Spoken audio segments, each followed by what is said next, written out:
Baik, terima kasih banyak buat kita semua yang sudah berkumpul pada malam hari ini yang terkoneksi.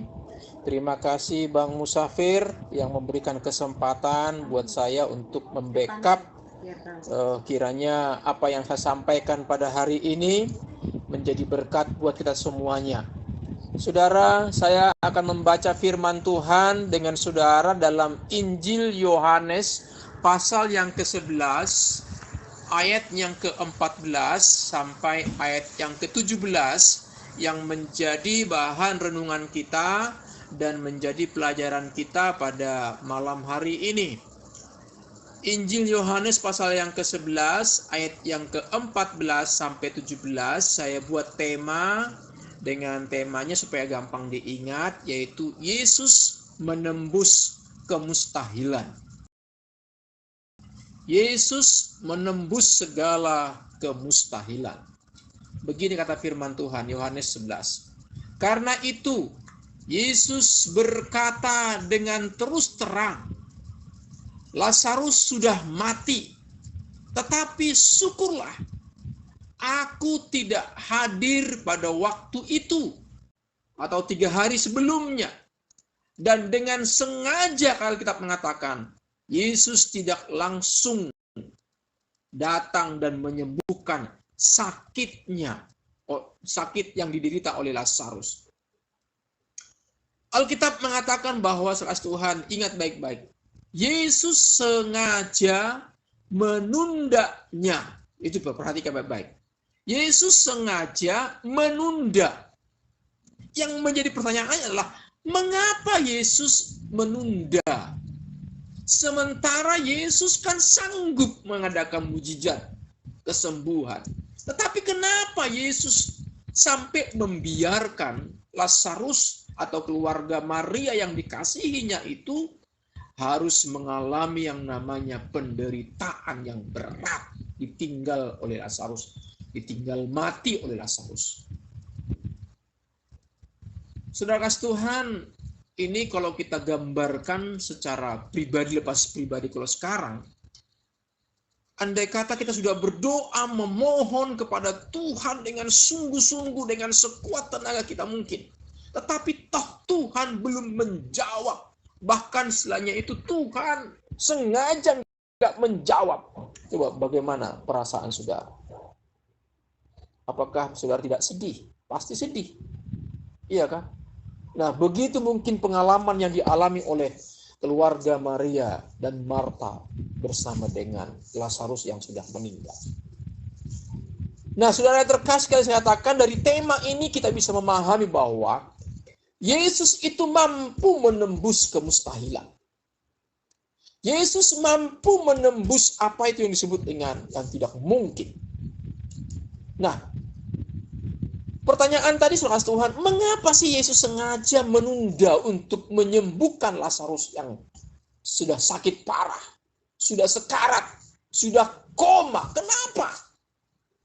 Malah dikatakan Yesus sengaja menunda dan berapa hari berikutnya sampai Lazarus betul-betul dinyatakan mati. Dan Lazarus Tuhan dikuburkan, ditaruh di kuburan dan ditutup dengan batu dengan rapat-rapat. Secara manusia kan sudah selesai semua. Urusan dengan permintaan kepada Yesus pun sudah selesai karena menurut kita bahwa Yesus nggak menjawab kok. Dibiarkan itu saja. Tetapi saudara Tuhan, mengapa Yesus sengaja menunda? Saya percaya tentu supaya nama Tuhan dipermuliakan di sana. Jadi saudara Tuhan, kalau kita perbandingkan sekarang begini, mujizat lebih besar mana yang kira-kira yang akan dampaknya lebih besar mana? Kalau Yesus menyembuhkan Lazarus yang sudah koma, yang sudah sakit parah, dibanding Yesus menyembuhkan atau menghidupkan Lazarus yang sudah mati dan di dalam kuburan. Coba perbandingkan. Kira-kira dampaknya, dampak luas mana, besar mana, berdampak mana? Ya kan? Nama Tuhan dipermuliakan lebih besar di mana kira-kira? Apakah di saat disembuhkan sakitnya atau dihidupkan dari kematian. Ya, buat kita sekarang mengatakan, jelas menjawab, ya lebih besar kemuliaan Tuhan memang waktu dihidupkan dari kematian. Tetapi kan itu pergumulan, saudara. Itu persoalan itu. Itu masalah itu. Itu problema yang berat. Karena ada waktu, tenggang waktu, saudara Tuhan. Di mana seharusnya Yesus waktu dimintai tolong, telat-telat 1 hari lah dia masih bisa menyembuhkan. Tapi ini sengaja sampai beberapa hari, 3 atau beberapa hari. Yesus sengaja, kata firman Tuhan, tidak menyembuhkan Lazarus dan membiarkan Lazarus mati. Tapi saudara Tuhan, lihat baik-baik. Waktu Yesus, kata firman Tuhan, datang ke situ, dan Yesus, saudara Tuhan, melihat semua tangisan-tangisan yang ada. Maka Yesus, saudara Tuhan, pergi bersama-sama dengan semua orang yang ada di situ ke kuburan. Alkitab mengatakan, maka ketika Yesus tiba, didapatinya Lazarus telah 4 hari berbaring di dalam kubur. Bayangkan, saudara, sudah 4 hari berbaring dalam kubur. Ini kan waktunya sudah panjang ini. Sudah waktunya sudah lewat ini istilahnya. Tetapi ternyata, saudara Tuhan, di dalam Yesus ternyata tidak ada yang mustahil. Yesus sanggup menembus kemustahilan di dalam setiap kehidupan kita.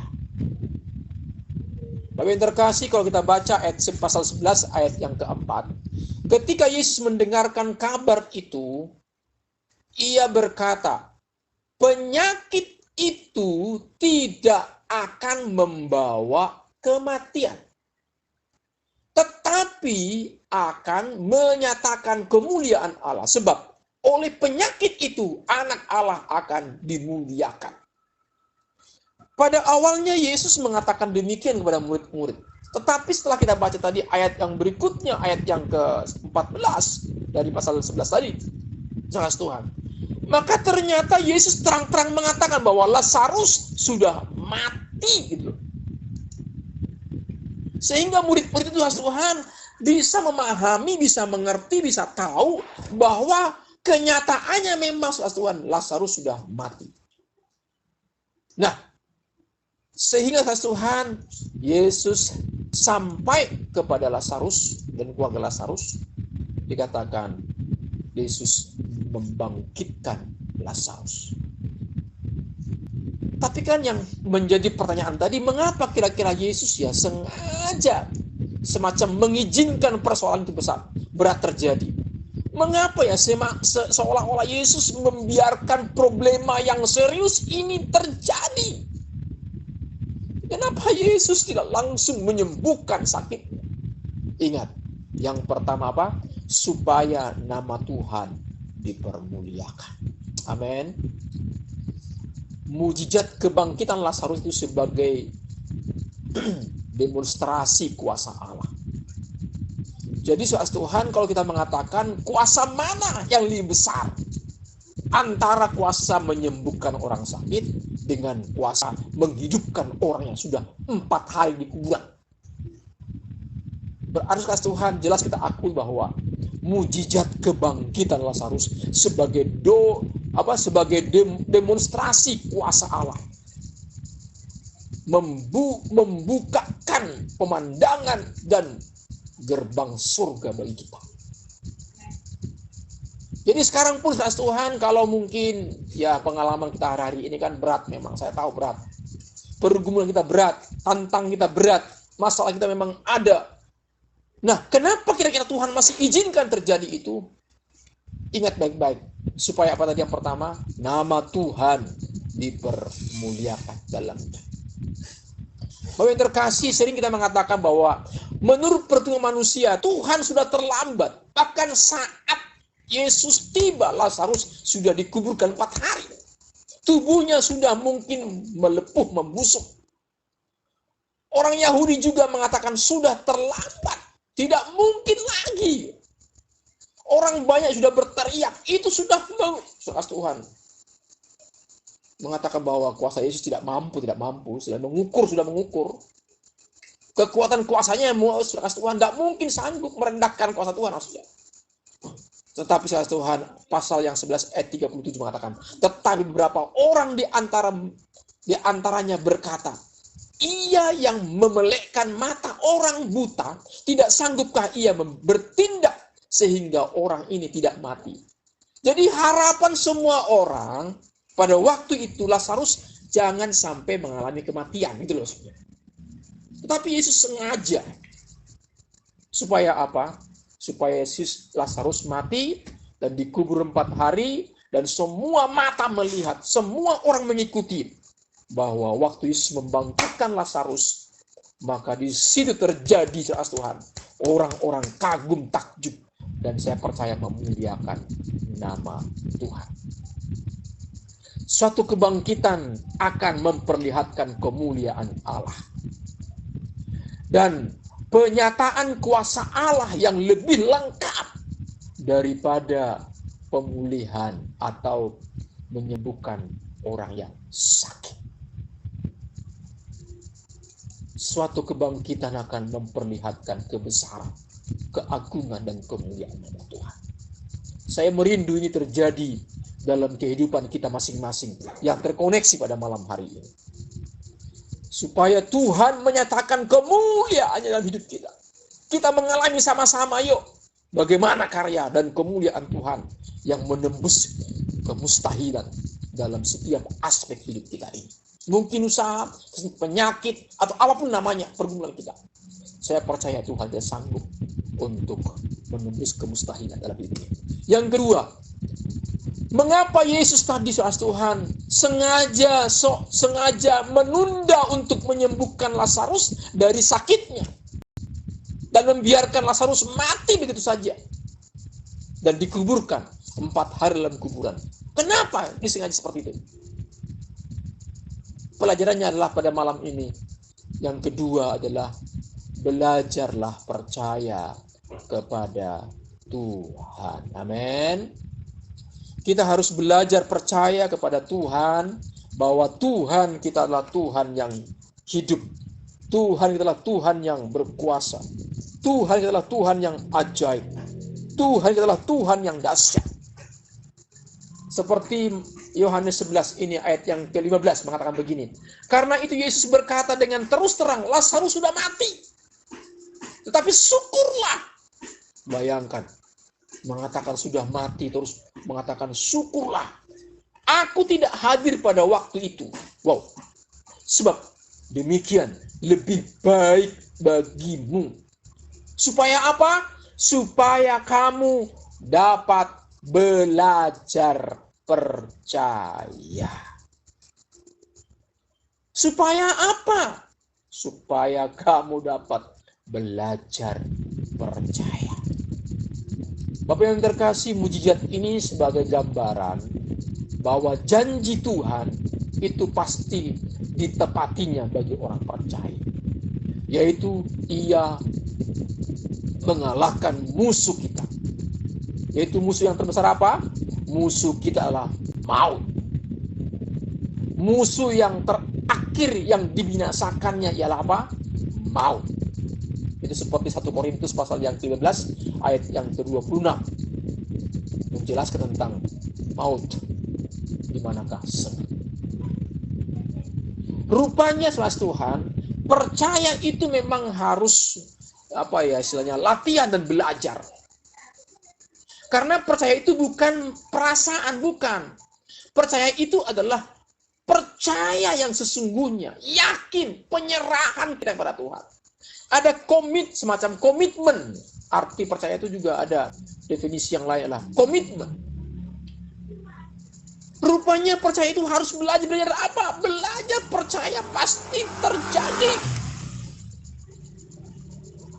Percaya seolah-olah kita sudah terima kata firman Tuhan di ayat yang lain.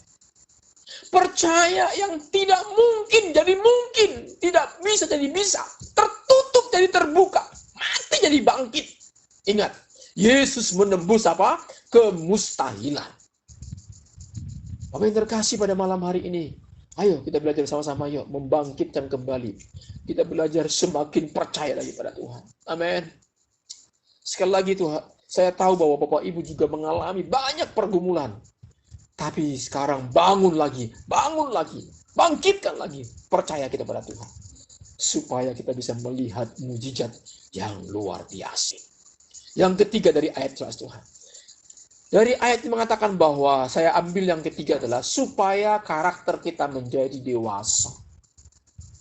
Orang Kristen itu harus dibangun, dibentuk, dan dipersiapkan, diperlengkapi dengan karakternya semakin hari semakin didewasakan oleh Tuhan. Tuhan mau setiap anak-anaknya itu mempunyai karakter tidak bersungut-sungut, karakter yang tenang, karakter yang mampu menghadapi persoalan, atau karakter yang mau menghadap Yesus dengan rendah hati. Bahkan karakternya mantap sehingga siap untuk diberkati oleh Tuhan.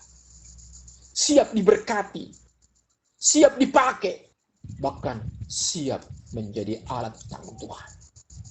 Orang percaya harus memahami betul bahwa selalu ada alasan di balik permasalahan. Amin. Selalu ada jawaban untuk setiap pertanyaan.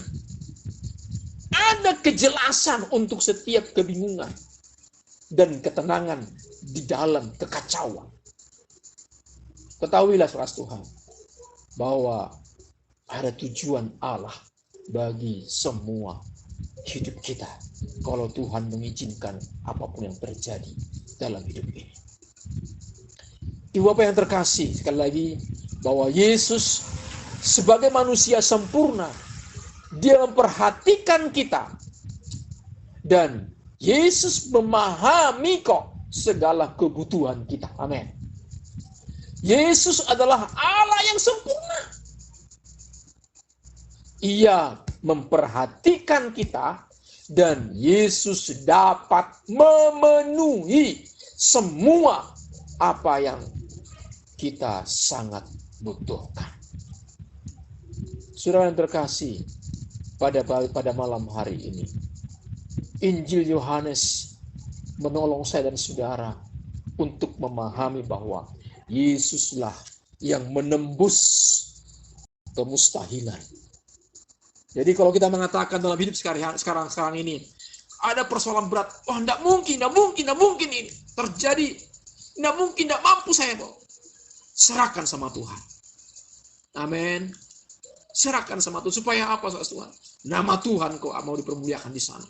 Bahkan juga Tuhan mau supaya kita mempunyai karakter yang semakin dewasa di dalam Tuhan. Kiranya firman ini yang menolong saya dan saudara pada malam hari ini untuk kita bertumbuh sebagai pribadi-pribadi di dalam Kristus Yesus Tuhan. Amin. Kita akan berdoa mengucap syukur buat firman Tuhan pada malam hari ini. Bapa kami yang di surga, dari firman-Mu yang sudah kami baca, bahwa Tuhan kalau mengizinkan segala sesuatu yang terjadi, entah itu berat menurut kami, entah itu sulit menurut kami tahu Tuhan, Engkau sanggup menembus segala kemustahilan di dalam semuanya ini. Dan kami tahu juga Tuhan supaya nama Engkau dipermuliakan, karena kami mau terus membangun kepercayaan kami. Karena kami mau terus bergantung kepada Tuhan. Dan kami percaya Tuhan, Engkau yang akan mempersiapkan karakter kami Tuhan. Karakter-karakter pemenang itu terjadi. Terima kasih Tuhan. Terima kasih sekali lagi Tuhan. Semua yang terkoneksi di rumah kasih ini, kami siap Tuhan melihat kembali mujizat-mujizat yang besar. Mujizat buat keluarga kami. Mujizat buat usaha kami. Mujizat buat anak-anak kami. Mujizat juga Tuhan buat pergumulan kami. Bahkan juga Tuhan, mujizat buat pasangan hidup kami. Terima kasih Tuhan.